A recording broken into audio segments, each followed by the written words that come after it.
Hello, welcome to NoSweat Fort Wayne. Today we're going to talk about the process of laser tattoo removal. I know that a lot of people have already looked on the internet and checked things out, but a lot of the things you see on the internet are not necessarily 100% true. So I like to have everybody understand my philosophy on tattoo removal using lasers. And I usually start off by telling everybody that tattoos are meant to be permanent, and what that really means is that they can be hard to remove. And in the past, the only ways to remove a tattoo were to cause some type of traumatic wound over the tattoo, and then in the process of healing that wound, the body would eliminate ink. But the problem is that the way we heal is by scarring. So if you create a wound, you're going to have some degree of scarring. So the technology today allows us to minimize the chances of scarring, and the only way to do that is right at this moment in time is to use a laser. And in the past, lasers were actually used to essentially burn the tattoo off and create a wound. But with newer technology, the lasers are switched, so they are firing in much shorter pulse durations. The original lasers were the Q-switch lasers, which are a nanosecond laser, and they fire in billionths of a second. And in essence, what happens is the ink is absorbing the energy from the laser, and it's doing it at such a speed that the only thing that heats up is the ink, and we can minimize the potential for tissue damage, which in turn decreases the chances of scarring. Now, you certainly can over-treat and use the laser to the point where you can cause some blistering or a burn, and that could lead to scarring. So there's always some chance of scarring even with the laser, but it currently is the only method out there that has the lowest incidence of scarring. So with even newer technology, we now have what are called picosecond lasers, and they fire in trillionths of a second. And both of these technologies, the Q-switch and the picosecond lasers, create what's called a photoacoustic shock wave that helps break up the ink into smaller particles. But you have to realize that even though the tattoo may look like a two-dimensional object in your skin, it actually has some depth to it on a microscopic level. And I always use my hand to describe that. So this is all the ink that's in your skin, and the laser hits the top surface. It absorbs that energy and causes the ink to fracture into smaller particles. In that process, it releases steam, which sort of fogs over the tattoo, and we call that frosting. And that's just showing us that we got a good effect. But it also is like popping up the umbrella and preventing the laser from doing any other damage or breaking up any more ink.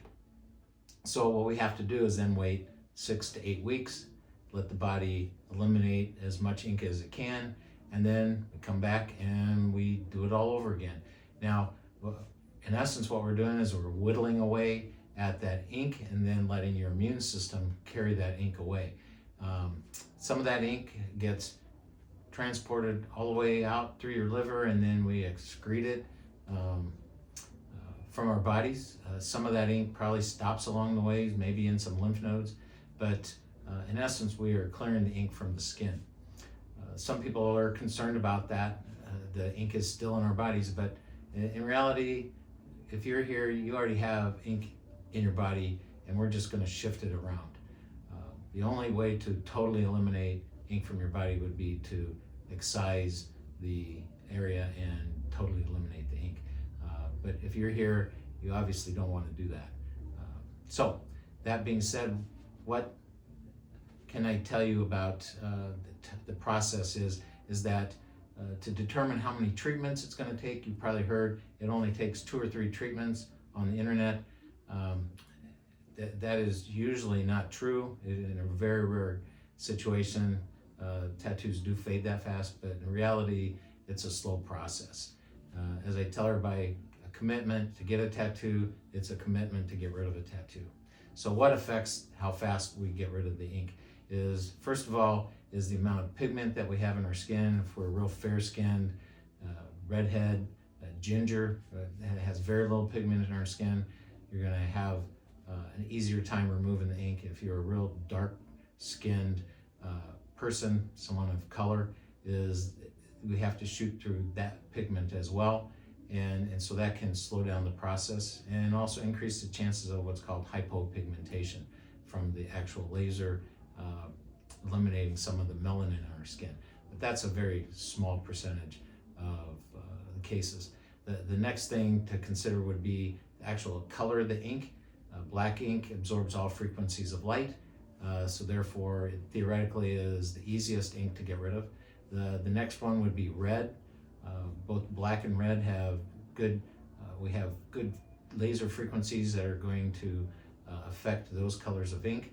And then when we get into other colors like greens and blues and purples, some of the colors that are not earth tone type colors are going to be more difficult, and we have to use different lasers. Here at NoSweat Fort Wayne, we have a laser called the Quanta Discovery Pico Plus. It is a Q-switch laser and a picosecond laser, and we have 3 frequencies, 1064, 532, and 694. The 1064 and 532 are used to get black ink and red ink respectively, and then the 694 is called a ruby laser, and it is for fading of blues and green inks. Even with that being said, is blues and greens and purples are still difficult to remove, even with the 694 or any of the other frequencies that are available on the market. The next thing to consider would be how much ink is there. The ink density is going to determine how fast your ink is faded. Because as remember, I told you it's a three-dimensional object in your skin, and we're only going to get an effect on the very surface, and we have to work our way down till the ink is gone.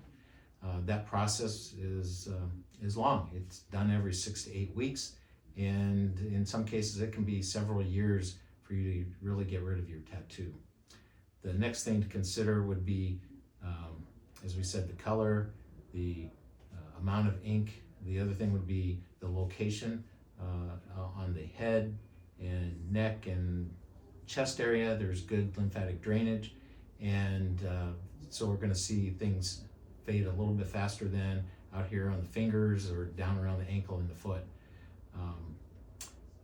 Also, if there's any scarring, there's going to be a delay in getting rid of the ink, and sometimes if there's enough ink in the scar, we may not be able to get rid of the ink there. But I do have a handpiece called a fractional handpiece that can modify scars to some degree. So even if we have some difficult ink in scars, we're able to over time fade those as well. And then the last thing that we have to consider is if there is a cover-up. So if there's an old tattoo that you got covered up, you have ink on top of ink, and now we have even more ink to get rid of. So the thing that's important there is more and more we're seeing people that want to cover up their tattoo, and the best thing to do there is to come in and let us fade the old tattoo, not necessarily 100%, but down enough that your artist can cover it without as big a risk of having the old tattoo pop through the new tattoo. That then becomes an uglier tattoo and makes it more difficult to remove because we have even more ink. So if you're considering getting a cover-up, come in and let's talk about fading your tattoo. Sometimes we only need to do maybe 5 sessions and the ink is faded enough for your artist to get a really nice cover-up for you. Other things to consider is medical conditions. Anything that's going to affect your immune system is going to have an effect on how fast it fades. So if you're a smoker, smoking cessation is the best thing you could do if you want to get rid of your tattoo faster. And it's a good thing just in general to stop smoking. And people that vape, the nicotine is the problem child. Is the nicotine causes vasoconstriction, which decreases the blood flow into the area. So even vaping will affect your tattoo fading. Other issues that affect your immune system can be certain medications, certain diseases that will affect your immune system. Other things to consider as potential side effects: if you're someone that suffers from cold sores or herpes, sometimes getting a tattoo removed activates the immune system and will activate the virus, and so you can have a flare of your cold sores, fever blisters, herpes, whatever you want to call it. If you are one of those people, we can pre-treat you with an antiviral before you get your treatments and minimize the chance of you having a big flare. So that pretty much covers everything I want you to understand, and hopefully you will have looked at this video before you came in today. And at this point in time, I'm going to ask you if you have any questions on top of what I've already covered, and hopefully I've covered everything that you needed. And if you're wanting to move forward, we will get you started either today or in a future if you want to take some time to think about whether or not you want to move forward. Thank you for listening, and have a great day.